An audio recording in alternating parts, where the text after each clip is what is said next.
નમસ્કાર દર્શક મિત્રો, GTV ગુજરાતી ન્યૂઝમાં આપ સૌનું હાર્દિક સ્વાગત છે અને હવે જોઈશું સમાચારો વિગતો। સુરતમાં હાંસોટી જમાત સુરત ટ્રોફી વિતરણ તથા સન્માન સમારોહ કાર્યક્રમ યોજાયો। તેજસ્વી તારલા તેમજ સમાજ અગ્રણીઓ સહિત મોટી સંખ્યામાં હાજર રહ્યા। આજના આધુનિક યુગમાં શિક્ષણ વિના નહીં ઉદ્ધાર અને દરેક સમાજ શિક્ષણથી આગળ વધતો હોય ત્યારે લઘુમતી સમાજનું શિક્ષણ ક્ષેત્રે દરેક સમાજની સાથે આગળ વધવા માટેનો નાનકડો પ્રયાસ કરાયો છે। સુરતમાં રહેતા હાંસોટી સમાજના ભાઈઓ અને બહેનો જેમણે વિવિધ ક્ષેત્રોમાં હાંસોટી સમાજનું નામ રોશન કર્યું હોય તેઓને ગયા વર્ષની જેમ આ વર્ષે પણ ટ્રોફી આપી શાલ ઓઢાડીને સન્માન કરાયું। આ કાર્યક્રમ તારીખ 29/12/2024ના રોજ તપન હોલ ડજન પાટિયા ખાતે કરાયો।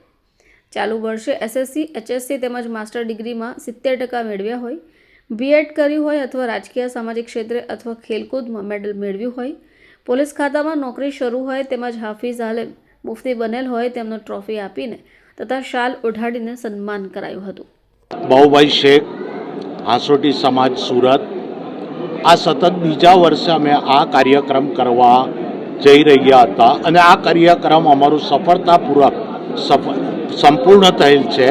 ગયા વર્ષે જેમ અમે લોકોએ અમારા સમાજના જે ડૉક્ટરો, એડવોકેટ અને સામાજિક ક્ષેત્રે જેમણે નામ કાઢેલું એમનું સન્માન અને ટ્રોફી આપેલી, એવી જ રીતના આ વર્ષે પણ અમારા સમાજના જે છોકરાઓ સારા ગુણોથી પાસ થયા છે અને જેમણે સામાજિક ક્ષેત્રે, રાજકીય ક્ષેત્રે એ જ નામના કરેલ છે એવા લોકોને ટ્રોફી અને સન્માન આપી અમે એ લોકોને સન્માનિત કર્યા છે।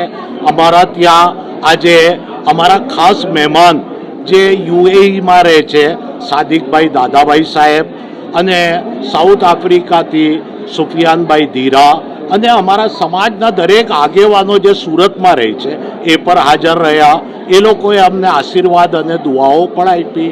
હવે અમારા સમાજને અમે આગળની દિશામાં લઈ જવા માંગીએ છીએ, કારણ કે દરેક સમાજ પોતપોતાના સમાજને લઈને સારું એવું કાર્ય કરે છે, પરંતુ અત્યારે અમારો સમાજ થોડો પાછળ રહી ગયો છે, એને અમારે હવે આગળ લઈ જવું છે।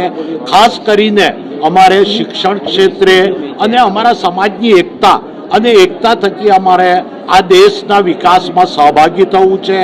અમારા સમાજને બી હવે આગળ પ્રગતિમાં લઈ જઈ અમારે દુનિયામાં અને દેશમાં નામ કાઢવું છે અમારા સમાજનું। જય હિન્દ, જય ભારત, જય જય ગરવી ગુજરાત।